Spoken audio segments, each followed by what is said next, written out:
Hey, I probably don't look the best. I had shoulder surgery on the 11th, March 11th, 2020. Um, the surgery itself went good. If you don't know, watch the video before this. I ended up dislocating my shoulder pretty bad. I didn't think it was a huge deal, and I did immobilize it for a while in a sling, and it was starting to feel better.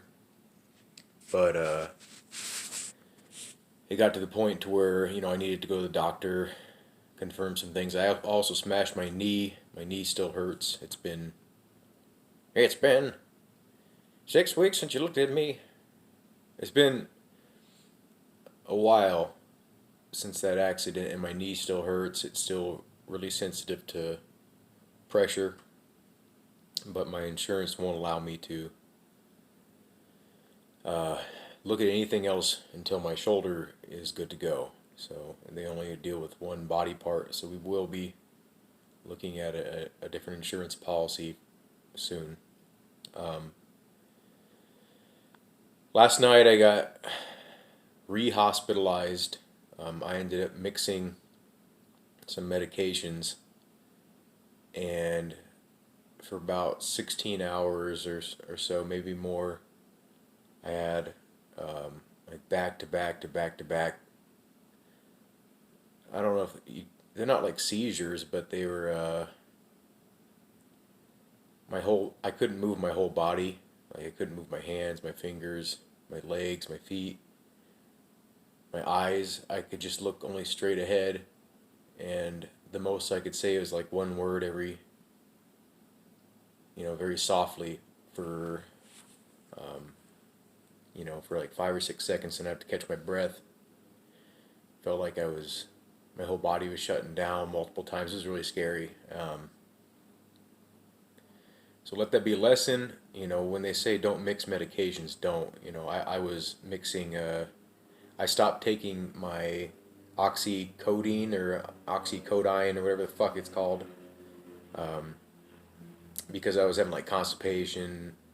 I didn't want to get addicted to it because there was one point when I was younger where I got addicted to it, and that's not good. So I didn't get addicted to it in the sense of I went out and I didn't go seek it out or anything like that or buy it under the table, but I was taking it when I didn't need it anymore, and I recognized that about myself, and I didn't want that to happen again. So I cut off its usage cold turkey. It wasn't like a huge dose, but it was more than I'm used to. So you know, um, so the pain ended up increasing like tenfold. It felt like I don't know if it like amplified the pain or it was part of the withdrawal or something. I don't know exactly. So I waited about, I'd say, 4 or 6 hours till I felt like it was completely out of my system. Because each time you take it, you're supposed to wait for 4 to 6 hours. So I waited a 4 to 6 hour period of time, and I ended up taking the CBD oil that I was taking before I even got the surgery. It was helping me sleep. It was helping me with my pain. And I took like a normal dosage that I would normally take, and shortly after that,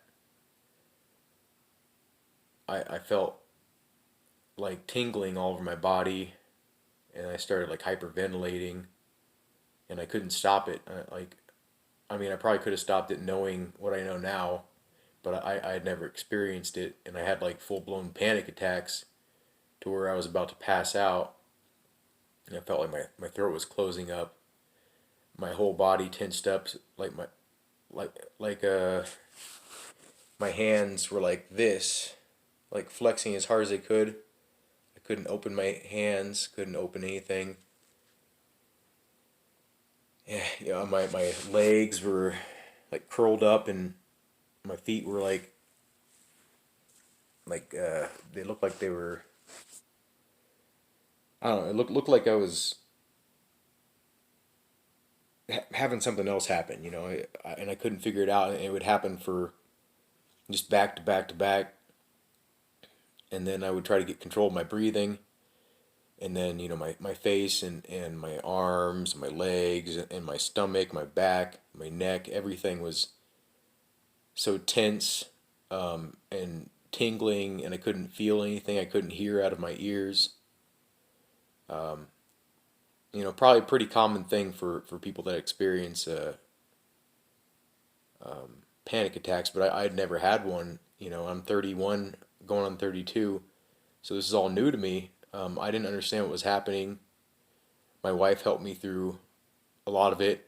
Then it kept on happening to the point to where I was worried about like actually dying. I was worried about it. I probably wasn't anywhere close to that, but I was definitely. I thought my throat was going to close up to the point to where I wasn't going to be able to get any more air, and then I was going to die from just lack of oxygen. Um, and so it happened again, and then I asked Gene to call the ambulance. They came pretty quick, and they came like when it was kind of at the worst of it. I was all curled up, and I couldn't even move my eyes. Like they were just straight ahead. I couldn't look at anybody. I could see my peripheral vision. I could see people around me.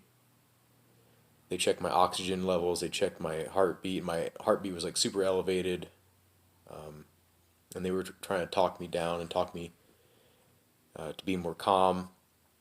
Ended up being like a situation where they're like, "Well, we can take you to the hospital, but it's going to cost $2,000. If you guys think you can make it in a car, we won't charge you for this visit." They were super cool.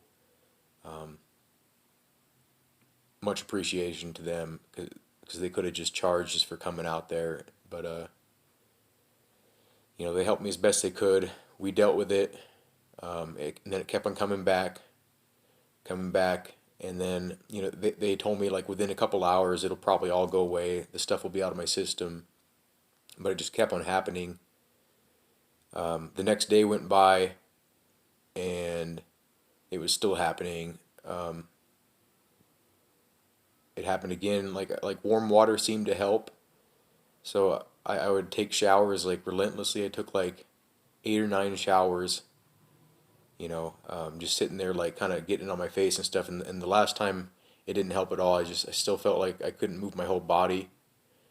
Like my balance was insanely off. Even when I felt more normal and I wasn't like crazy tingly everywhere and my body wasn't locking up, my balance I could take like maybe inch steps at a time. And so that sucked. But I finally got to the point to where I had to ask my wife to not go to work because I didn't feel safe by myself. And it started happening again, and I told her, "Can you please take me to the emergency room?"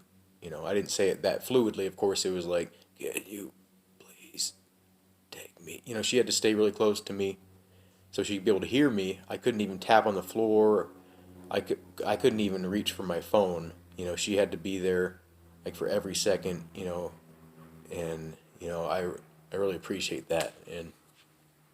But she's at work right now. I feel safe, and I have some medication that if it gets to that point again, I can I can take a couple pills and it'll calm my heart rate down to where that won't happen. But anyway, just making this video as an update. Um, I didn't expect to have to be rehospitalized, and this is not normal for a surgery. I've had surgery in the past. I've been injured many times, as you probably know. You've probably seen me injured many times just on this channel. But I used to dirt bike and everything, and I've never experienced anything like this. So it's not going to make me want to stop riding. It's not going to make me want to stop doing stupid shit because I am. I'm going to get back to it as soon as I can. But take those medication warnings seriously, especially if you're going to take an interest in this kind of a sport where you're pretty much guaranteed to get hurt. It's just a matter of time. Um, you know, uh, they, and they don't know exactly what's going to happen to your body when you take certain medications that they recommend against. They can only advise you. So, you know, do what your doctor says. Um, I don't know if I was like super high at some point on that oxycodone stuff, and maybe I just forgot. But like in my head, I remember asking about CBD oil, and they said it was fine. They said that you could take it. So, but then I talked to the doctor again, and she was like, "Yeah, by no means do that." And I'm just, I don't know. I'm an idiot. Um, I might even stop taking the CBD oil. It had been really helping me go to bed. It had been really helping me with my pain at night because it's kind of hard to sleep when your whole body hurts real bad. It was really affecting my work. Like I was like really tired every day. I only got like 2 hours of sleep every day for months and months, and then that's why I started taking that stuff. And then a couple coworkers of mine were like raving about it, saying it's like been a life changer for them. So I tried a small dosage of it, and it was working. So, but yeah, I just want to make this update video. I am okay. Sorry to get a little bit emotional, but I really appreciate what my wife did for me, and